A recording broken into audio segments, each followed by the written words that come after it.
And you know what I'll be doing at 6 in the morning on Monday? I'll be getting off of my private jet.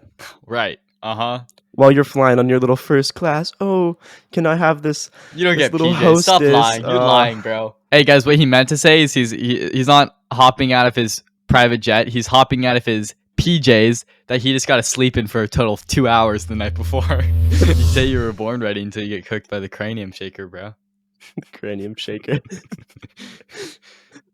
All right, let's intro this.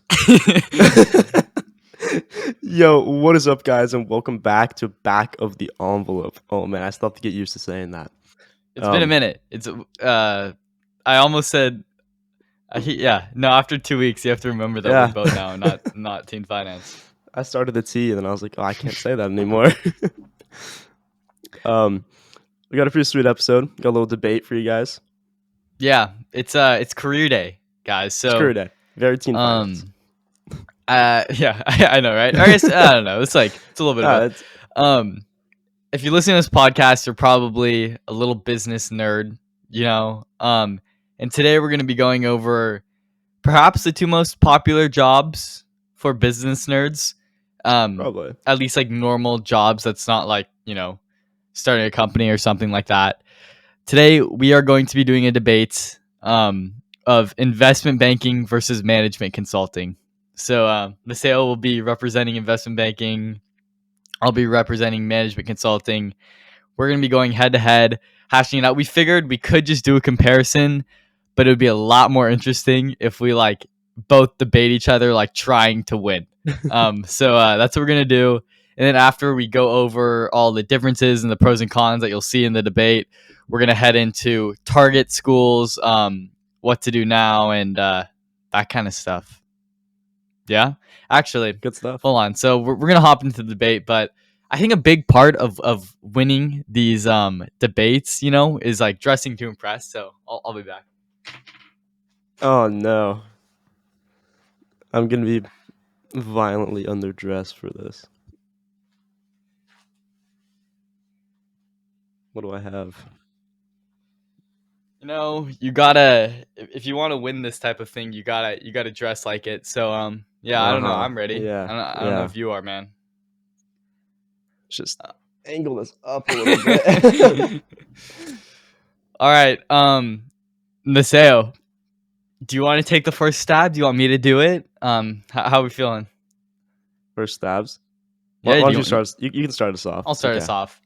All right, so let me tell you a little bit about management consulting. So for those who don't know, what does a management consultant actually do? What is management consulting? So essentially, as a management consultant, you are a brain for hire. All right, so you'll work at one of these big firms. We got the main three: McKinsey, Bain, and Boston. And let's say a company, all right, is having a problem. All right, so let's say we have this new window blind startup. All right, so they make AI machine learning powered window blinds, but for some reason, their window blinds keep exploding. All right, so we just have a problem here. Dang.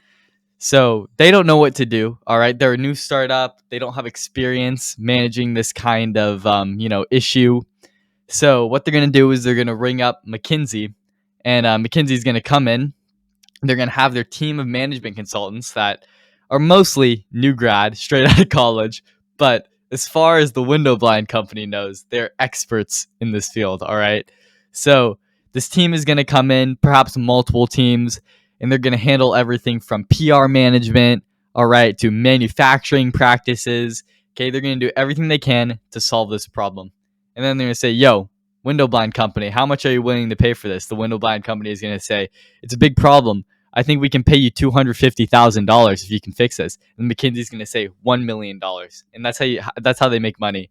All right. So, yeah, that's what management consulting is. You basically are brain for hire. You solve business problems, and you work with the executives at it can be big companies. It can be smaller companies. It can be governments. So there's really a wide range of stuff. So I'll let you introduce investment banking. Little loser investment banking. I think you guys just drown in the sheets all day. But whatever floats your boat. Yeah, we'll talk about the pay later. It's okay.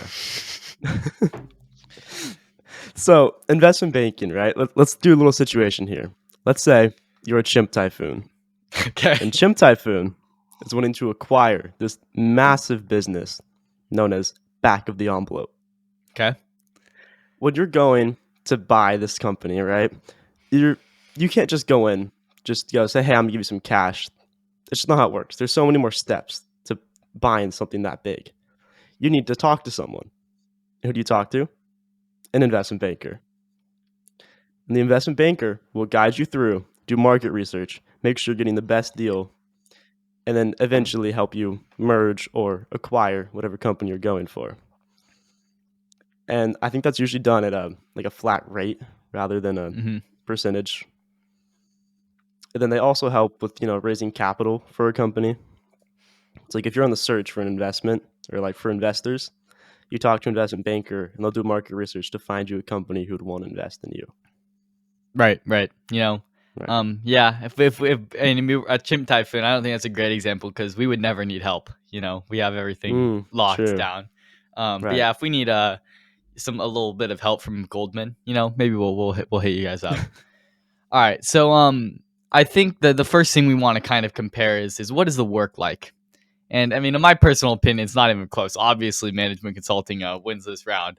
The work, in my opinion, for management consulting is extremely interesting. All right. So, like I said, you are solving problems and recommending what to do to these companies. All right.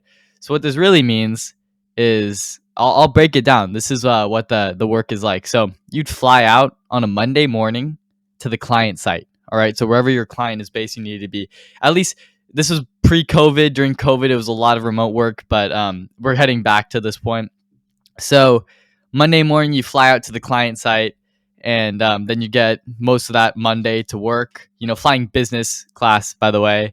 And then you work Tuesday, you work Thursday, and then you work Tuesday and Wednesday, and then you work half a day Thursday, and you fly back to your base Thursday evening. Which could possibly be like where your company is based. So there are offices all around the country. So New York, Boston, Chicago, San Francisco, LA, places like that. Um, and then on Friday, you have usually a work from home day. And then on the weekends, you get Saturday, Sunday off. You never work weekends. But what does work consist of? So, what are you doing on Tuesday and Thursday? You're doing a lot of diligence on these companies. You're figuring out their problems. All right. So, you're drawing in the sheets a little bit. You're doing research on what companies have done in the past to fix similar problems, and then you're putting together the most banger PowerPoint or Google slideshow you've ever seen. I think most consultants use PowerPoint. So you're just gonna make an absolute banger that makes it really simple for your client to understand, and then you're gonna go into a meeting at the end of the project and recommend something to your client. Normally, these projects, it can be anywhere from like a couple of weeks to a year, even for some of the longer ones. But normally, we'll say around 2 months, 2 to 3 months is the average time spent on one of these projects. So this work is great. All right. You get you get exposed to so many different industries because you're working with so many different types of clients. All right. And really at the end of the day, you're just building your business brain. You're learning to think critically, be a problem solver. These are skills that all of these big companies really look for, and that's why management consultants that exit management consulting are in such high demand. It's just because the skills that you learn while you're doing this work, it's just so valuable. All right, so really, management consulting, the work is great if you are a problem solver, if you are a qualitative and quantitative thinker. You can do either, but yeah, it can really be interesting stuff. Solid. So we're going a little day to day on investment banking, right? Yeah. Oh, So have fun drowning in the sheets, buddy. A yeah, lot yeah, of yeah, sure. diligence. All right. So you're taking your half day Friday, your no working weekends. I'm working through the weekend. I'm doing my due diligence all weekend. So right on Monday, when everyone's back to work, which I've already been at work, they are ready to receive a phone call from me at 6 in the morning. And you know what I'll be doing at 6 in the morning on Monday? What are you doing? I don't know. I'll be getting off of my private jet. Right. Uh huh. while you're flying on your little first class. Oh, can I have You don't this get little PJs. Stop hostess? lying. You're lying, bro. Whoa, whoa, whoa! Be careful. Hey guys, what he meant to say is he's not hopping out of his private jet. He's hopping out of his PJs that he just got to sleep in for a total of 2 hours the night before. Okay. All right. And throughout the week, I am constantly calling different companies, depending on what I'm doing, though. If I'm trying to raise capital in the situation, right? From all my market research I've done throughout the weekend, I am now going around to different businesses. I'm pitching, I'm calling, I'm using my contacts that I've built throughout my years in the industry, all to land a deal for whatever company I'm currently contracted by. Wow, so interesting. Yeah. Yeah. Interesting, right? And then when Friday comes, I don't stop working. And when Saturday comes, I also do not stop working. Oh, take a guess about Sunday. I'm still working. Yeah. So yeah, I mean, I think it's pretty clear here that management consultants, we got it nice. So what is the typical amount of hours that you have during the work week? So investment banking, you're looking at 60 to 100. Does that sound correct? Is that fair for you to Yeah. say? Average Yeah, 80 because hours a my week. number is 80. Yeah, my average 80 number is hours a 80. week on average. Yeah. Management consultants, you really rarely get more than 60. All right. So, of course, there is a lot of time spent traveling, but that's time when you can sleep, which is something that you actually get to do when you're a management consultant that you don't get to do when you're an investment banker. So, if you like your Mm. sleep, I mean, I think it's a no brainer. But yeah, really, I mean, just the type of work you get to do, it's a lot more collaborative in management consulting. You get to work with your team members to solve a problem instead of just drowning in the sheets at your desk as an investment banker. But yeah, I think the hours are just more friendly for management consulting. I don't even think that's debatable, Maseo, unless you're going to take an angle on the travel. But I think even with the travel, the management consulting hours are still lower. Sure. Fair assessment. All The, right. the, the hours are low. You can have that. You You can can't have the debate that hours one. are I lower. think You can't. I that's can't debate that. yeah, It's that's true. pretty The hours are obvious. lower. And another one that I think isn't debatable. I'm just gonna keep taking dubs here if you're not gonna stop me. The perks Mm-hmm. for management consulting. All right. So while you're out at the job site, all right, for management consulting, and while you're working in the office, things like that, you're just gonna be getting amazing perks. All right. So first things first, when you're traveling, all right, you're traveling on the company dime, but you can still collect miles on your credit cards and stuff. What does this mean? You're gonna be flying all the time. You're gonna be racking up miles on those credit cards. That means that you're gonna be going on vacation for free. Okay? You just have hundreds on your Amex Platinum. You just have hundreds of thousands of miles. All right, and you can just go on vacation wherever you want for free during your multiple weeks of paid time off. Okay, so this is something that investment banking you're kind of is going nonstop, but in management consulting, there's oftentimes in between client jobs where there isn't a ton of work to do. Perfect time to take a vacation, go relax, go travel, even though you've been traveling a lot for work. But really, you'll get a lot of miles on your credit card. Another thing, you're also dining on the company dime. All right. So at least at McKinsey, while you're out at a client site, your dinners are comped, no questions asked, up to $50. All right. This means theoretically, if you're at McKinsey, you could be dining at like Nobu. I don't know how much is Nobu per person. Probably more No, than like a couple $50. hundred. Yeah. You could be going out to sushi, whatever you like to eat. I like me personally. If I'm a management consultant at McKinsey, I'm getting a mercury poisoning. All right, I'm gonna be eating so much tuna, raw fish, sushi, all the things that I love every single day while I'm out at the client site. All right. When we get back to the office, you know, we oftentimes have nice things like gyms, all the things that tech companies have, but we also have those at MBB, at the Big Four. So really, we're talking great benefits, great travel benefits, and then in between big client jobs, your work will like shift to doing more stuff low key, and oftentimes you're planning big company events. All right, so these big retreats for your coworkers. I'm talking going and skiing up in like Sun Valley, things like that. All right, we're going to Missoula to hang out with the gang. So really, just we got amazing benefits from these top consulting firms, and even a lot of the boutique consulting firms have great benefits like this too. It's really just something that I don't think investment banking gets close to. But hey, prove me wrong, buddy. Prove you wrong. Well, your first 2 points were actually my first 2 points as well about traveling on the company's dime. But investment banking, when you're moving around so much, you're traveling more than a managing consultant. You're not traveling. That's a You are lie. traveling No, more. as an That is investment absolutely banker, true. I'm gonna call you. I'm gonna call you on your bluff here. I'm not bluffing. You do not travel more than I think you might be a little confused, buddy. You might have accidentally searched up management consulting, but Uh-huh. you're traveling every week for a management consultant. This is actually like investment banking. You're in the office the majority of the time, which some people might like more. If you don't like traveling, that makes sense if you want to be based down. But the majority of your travel is going to be, it's going to be found in management consulting. It's going to be more sporadic for investment banking.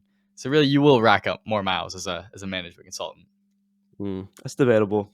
Depends on how many clients you're visiting, right? Yeah, but management most of the consultants, time they it's don't just know like a lot one about client, having buddy. a bunch of clients, right? More remote, you don't need to travel out to the client site. You're just like you're just drawing the sheets in the office. Maybe you have a nice standing Right. desk though. Oh, Is that a yeah. benefit that you get? They pay for your standing desk in your chair that you're going to sit in for 80 hours a week. Sorry, go ahead. All right. Also, the growth potential in investment banking is much larger.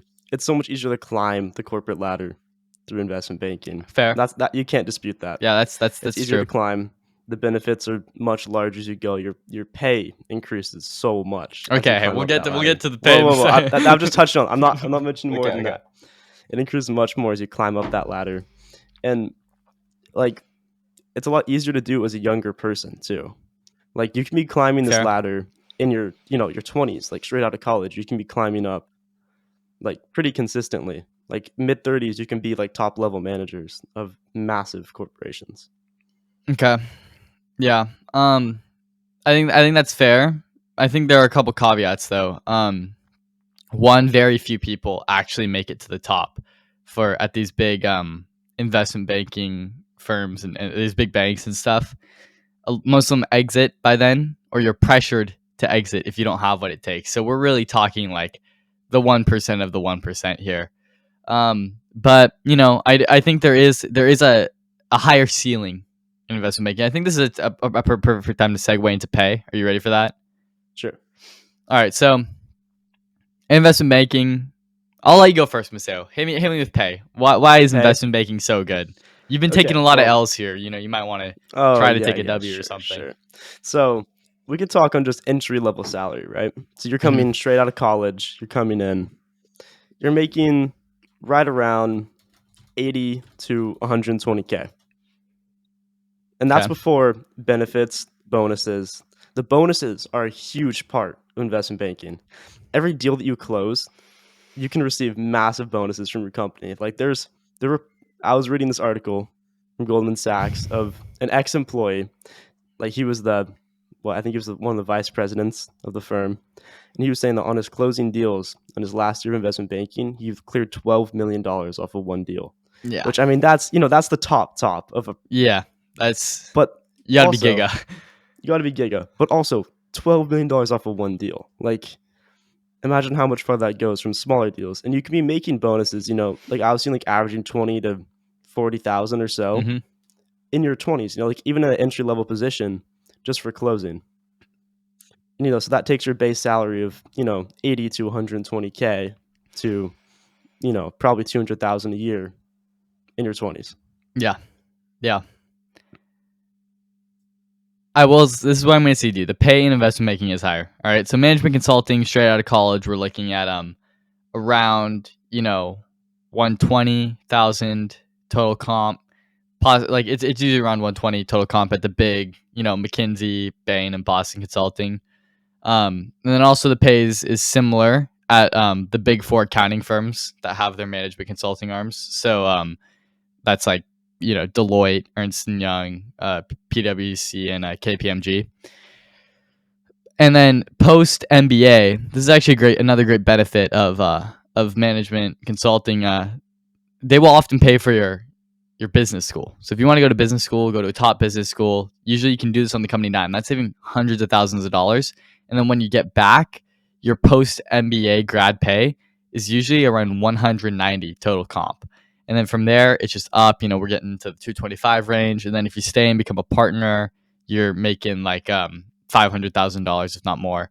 And big bonuses again too. But yeah, the pay in investment banking is slightly higher, at least for new grads. At top firms like Goldman, I think you're probably even making more than what you said. Yeah, you But are. here's the thing: we have to go back to the hours. You make more because you're working more, homie. 80 hours a week, that's 2 jobs. Okay, I'm just putting it out there. That is you're working 2 jobs. So you really have to look at it through that lens. I mean, at what point are you just trading your time for money? Are you going to be sad and depressed? You're just drowning in the sheets all day, but at least I'm making 200K. So really, in management consulting, you got that better work-life balance. Sure, you make a little bit less, but it's because you're working a lot less. If you go to how much you're making per hour, I think it'd be very close and maybe even higher in management consulting. So, more time equals more money. So I think that's where you're getting these higher numbers from. But the argument of time is only really true at the earlier stages of your job. Because, you're starting out, you're probably what, like an analyst, right? You're not really going in to see clients your first couple years. And you're working a lot of hours, and you're probably working 80-hour, even 90-hour weeks because you're just sitting there in the books all day, right? Bro's That drowning in due diligence. that's when you're in the highest hours, right? But then like the next level up would be like an associate, right? You got your MBA, you're doing good. You're visiting clients more. You're more hands-on, right? Yeah. Rather than just behind your computer screen all day. You're definitely not at that point. You're probably in like the 80-hour range, right? 70, 80 hours. You're definitely getting lower once you're, Yeah. more hands-on, less diving through your books. And then you're climbing a little farther up, right? And then you're like, let's say this happens for you, right? This is the best case situation. Yeah. You become like a vice president. Okay. A vice president, you're not really in the books and you're not really hands-on either anymore. You're more in like a management position. Hmm. So you're more just like kind of overseeing the day-to-day operations and then assisting on probably like more higher profile clients. That's more of like a 60-hour a week job. Hmm. And the pay that comes with that is, like $300,000 to $500,000 a year. Yeah. And so it's more just like if you're willing to sacrifice your time as you're younger to get higher pay as you're older, you're going to have lower hours when you're older and substantially higher pay. Yeah. So I think that's valid. I think you have to remember. You acknowledge this, but you have to remember that like only the top of the top are making it through all of the hard years of working 80 hours a week consistently. So but if it's possible, yeah, you can cruise once you get to the top. But you really got to be you only get there if you're like literally drowning yourself in the sheets for like 5 years. So um I still think, yeah, the pay in investment banking is great if you can make it to the top and even lower. But the chance that you make it there without getting completely burnt out in investment banking, I don't know. I think it's pretty low. Um, Speaking of getting burnt out and wanting to leave, I think this is a great time to compare exit opportunities for these two. Yeah. Run it. All right. So for management consulting, all right, there are a ton of lucrative exit opportunities that you can do.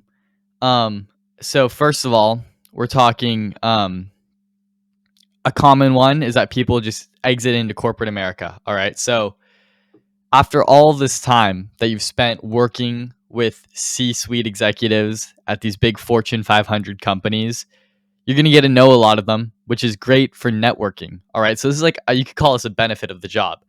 You're networking with these executives all the time. You're like helping them solve their problems and stuff. And if they're really impressed by you, you could see yourself getting hired into an executive position at one of these big companies relatively young. And then you can just climb the corporate ladder, work 40 hours a week as a C-suite executive, and just cruise the rest of your life. So if you want really good work-life balance, that's probably something you can consider. Another exit opportunity that a lot of people choose is exiting into a startup.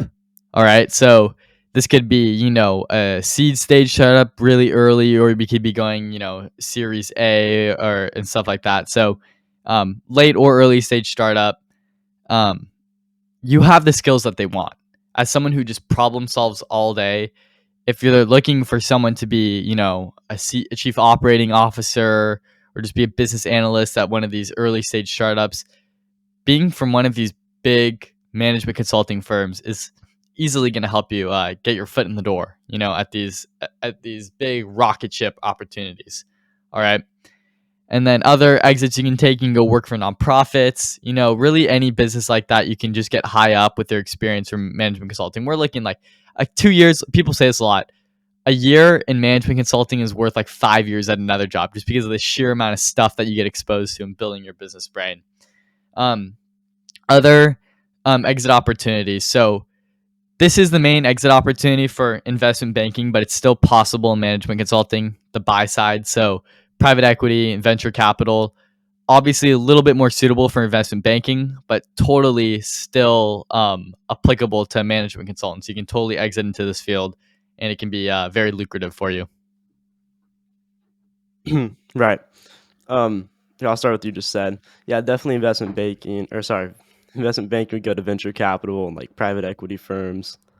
That's definitely a big one because it's just like so applicable to what you probably just spent the past 20 years of your life doing. Yeah.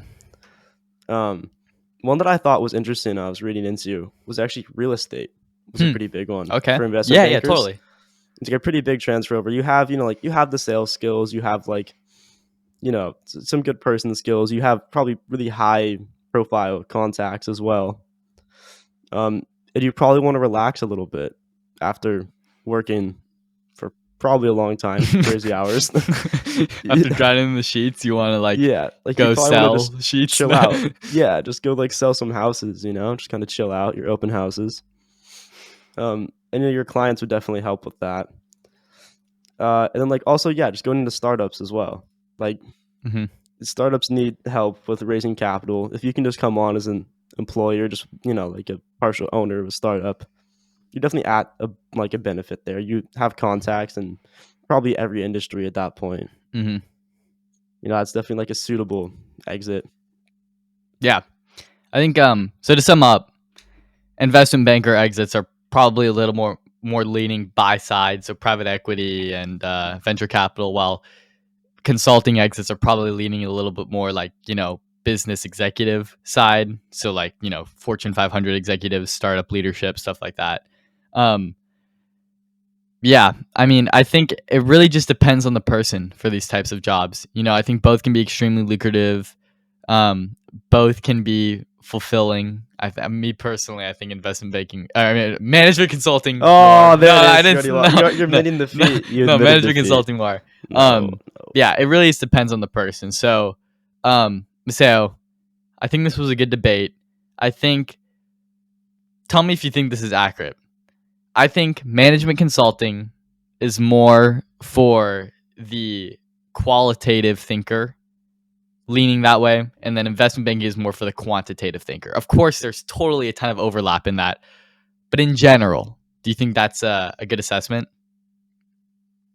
Speaking very generally. Yeah, very generally, but like, Very generally. okay, Yeah. yeah. You're But just drowning in the numbers a little bit more in investment banking, and you're drowning in the operations a little bit more in management consulting. yeah, no, it's just a different kind of person, right? Yeah. So there it was. That's it. We hope that helped you guys. Now we're gonna head into I feel like we covered most things. Any other final points you want to hash off on me? Um, no, because I feel like they're too out of place now.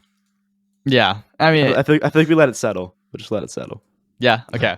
Yeah. So yeah, I think me personally, looking at my own careers, probably head more into the management consulting side. I don't know about you, Maseo. If you I don't know. go either way.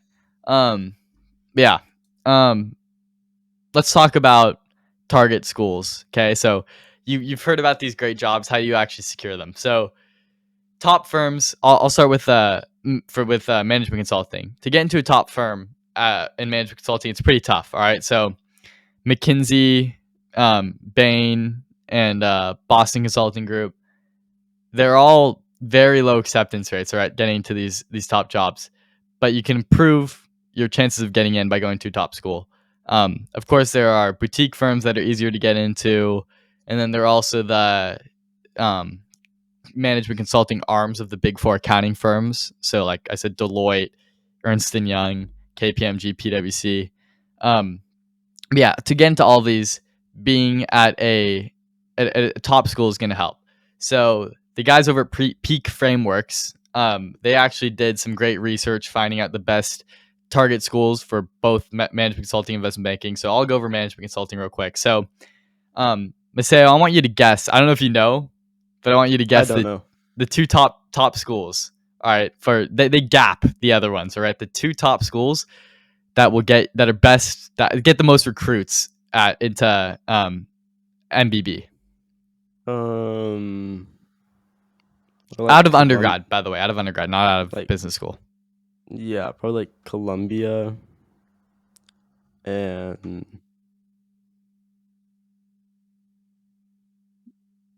I don't know what the other one could be. I feel like Columbia kind of makes sense though. It does make sense because in New York, Yeah, think think like prestige and cities. prestige and cities Yeah. like NYU or something. Like Okay, no, you're close. Those are two good guesses, and Columbia is definitely on the list. I actually don't think NYU is, but it's Harvard and UPenn. okay, I was thinking Harvard too. So Harvard, because one, a lot of them have offices in Boston. You know, the big three are McKinsey and Company, Bain and Company, and Boston Consulting Group. So Boston Consulting Group's obviously gonna have an office there. But Harvard and UPenn, UPenn because it has Wharton, which is generally considered. Obviously, rankings change every year, but for a long time has been considered the number one business school, and then Harvard Business School also huge.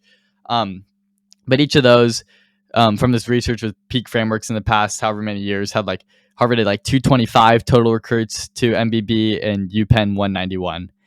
And then after that, down one tier, we're looking at University of Michigan, which I think, is it Ross School of Business? Yes, Ross School of Business at UMich.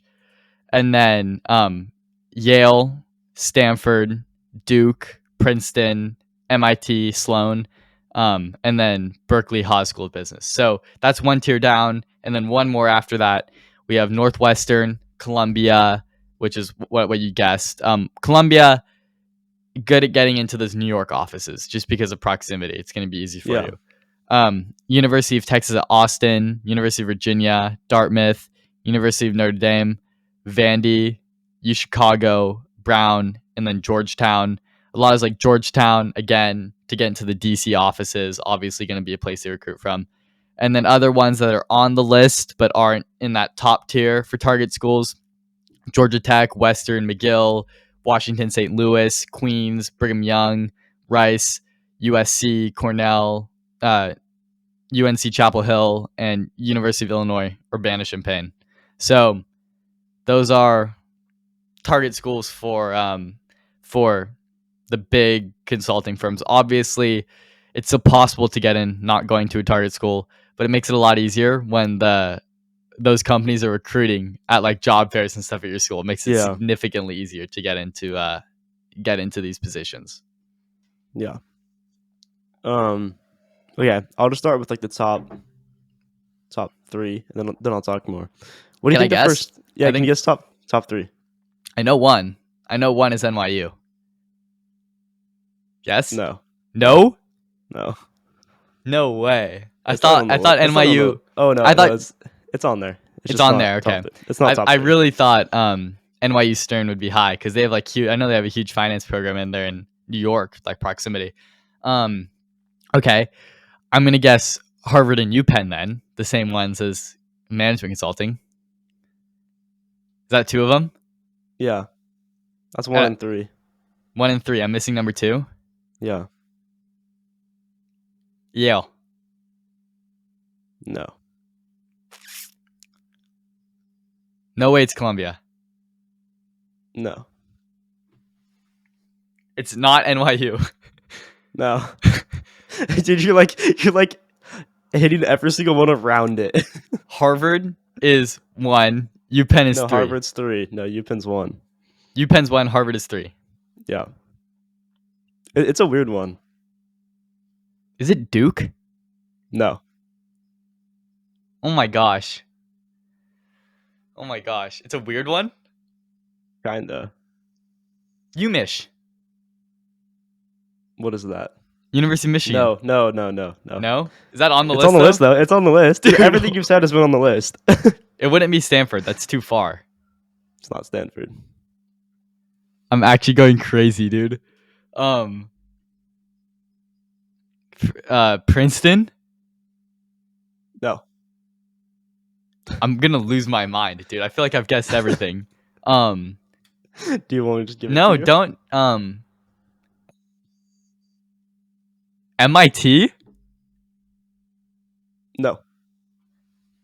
Dude, don't tell me, but I need to get this. I feel like I've guessed most of the Ivies, like, It's a private. I'll give you that. so it's not okay. Berkeley's ruled out then. Okay. It's not Stanford, it's not Harvard and Penn. It's not Columbia. And it's not NYU. It's not Princeton.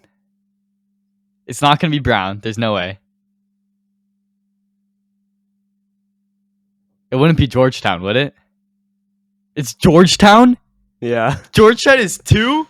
Yeah. Oh my gosh, that is crazy. 166 total hires. Wow, I did not expect that. That is wild. Wow. Okay. Huh. Interesting. I guess I would have thought like, I guess I should have been guessing like Northwestern and U Chicago. I kind of forgot about those two, but yeah. Wow, I was not expecting Georgetown. Here, I'll run down the list really quick. Okay. Sounds good. So we got 1, University of Pennsylvania. 2, Georgetown Uni. 3, Harvard. 4, Columbia. 5, NYU. 6, Cornell. 7, University of Notre Dame. Okay. 8 is University of Michigan. 9 is Yale. 10 is the University of Texas at Austin. 11 is Princeton. 12 is University of Chicago. 13 is UC Berkeley. 14 is Duke, and 15 is University of Virginia. Okay. Yeah, wow. That is But off of total hires though, NYU does rank 2nd. okay, cuz I think it's because total hires NYU's just big school, right? It's just huge, yeah. Yeah. Yeah, wow. Okay, so that was by percentage, right? Or like that was like was that weighted in some way? Yeah, I don't know how this is wait. It's weighted by Oh yeah, that was like total hires. Yeah, it is weighted by total hires.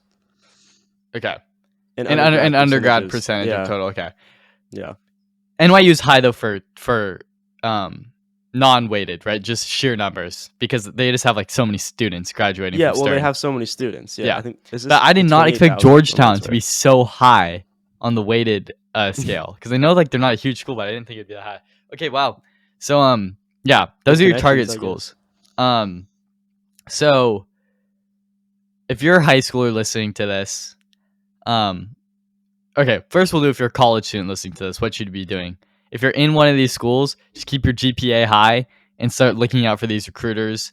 If you're in a non-target school, keep your GPA high and start looking for other ways that you can get in. And if any of these, IB or management consulting firms come to recruit to your school, you need to be there. That's what you do if you're a college student. But yeah, just get ready for the recruitment process. If you're a high schooler, though, what should you be focusing on? In my opinion, the number one thing you should be focusing on is getting into a good target school because it'll just help you out so much. And then after that, just building your business knowledge, getting some experience, stuff like that. But yeah, really, getting into one of these target schools will go a long way. It's not the end of the world if you don't get into one. It's definitely still possible to break in, but your job becomes a lot easier if you go to one of these places and just maintain a high GPA. What should you study? I think it's relatively similar for both, but any business thing, so econ, finance, business admin, or any like cool other business programs that your school has. Yeah. Even apart from that, engineering, just for the sheer problem solving and number skills, That's true. engineering, any form Yeah. of engineering is always going to be good. Computer science too.